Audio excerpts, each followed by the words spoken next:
Hello, today I'm going to show you how to change slow motion speed in Xiaomi Redmi Note 9 Pro.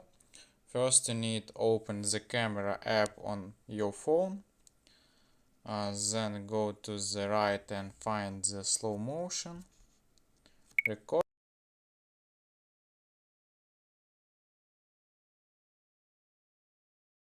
Okay, here we can click on the three lines on the top right corner. And here we can change the speed of our slow motion. Three parameters, three variants that you want. And that's all today. Goodbye.